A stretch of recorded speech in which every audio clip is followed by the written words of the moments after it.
আরে তুমি তুমি এখানে কেন এসো? শোনো না, একটু বাহিরে আসো, দুজন মিলে চাঁদ দেখি। আচ্ছা দাঁড়াও।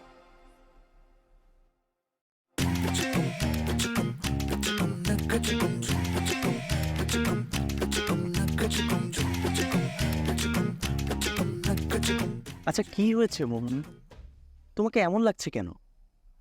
মানে তুমি কি কোনো বিষয় নিয়ে চিন্তিত? কই কিছু না তো। না, তুমি একদম আমার সাথে মিথ্যে বলবে না। মানে তুমি যদি কোনো বিষয় নিয়ে চিন্তা না করে থাকো, তাহলে তোমাকে এমন লাগার কথা না। কি হচ্ছে আমাকে বলো তো? আচ্ছা রবিন, তুমি আমারে অনেক বিশ্বাস করো তাই না? তুমি হঠাৎ আমাকে এই প্রশ্ন কেন করছো? মানে আমি যদি তোমাকে বিশ্বাস না করি, তাহলে কি শুধু ইউরোপ থেকে বাংলাদেশে তোমার টেনে চলে আসতাম? ছোটবেলায় সবকিছু ছেড়ে ইংল্যান্ডে চলে গেলাম মায়ের সাথে। আমার পরিবারের সবাই ওখানেই সেটেলড, সবকিছু জানো তুমি। মোহনা, আমি যদি তোমাকে ভালো না বাসি, তোমাকে যদি বিশ্বাস না করি, তাহলে আমি কেন এখানে পড়ে আছি? আচ্ছা ধরো কোনো সময় যদি এমন হয় আমি এমন কিছু করি যাতে তোমার বিশ্বাস ভঙ্গ হয়। প্রশ্নে আসে না। আমি আমার ভালোবাসার মানুষটাকে জানি।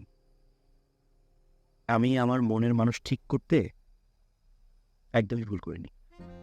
একটা কথা কি জানো, পৃথিবীতে সবচেয়ে বেশি স্বার্থপর প্রাণী হইতেছে মানুষ। অনেক লোভী, অনেক হিংস্র আমরা। আচ্ছা, তুমি এসব কি আবল তাবল বলতেছো?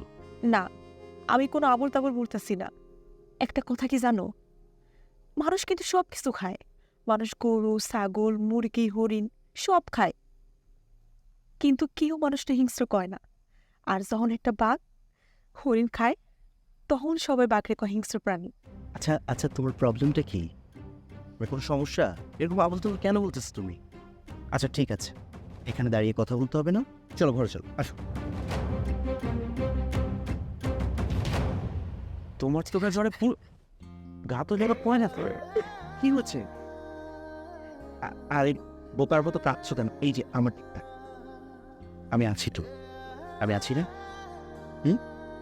একদম কান্না করো না, সব কিছু ঠিক হয়ে যাবে। আগে নিজের যত্ন নিতে শিখো। চলো ঘরে চলো।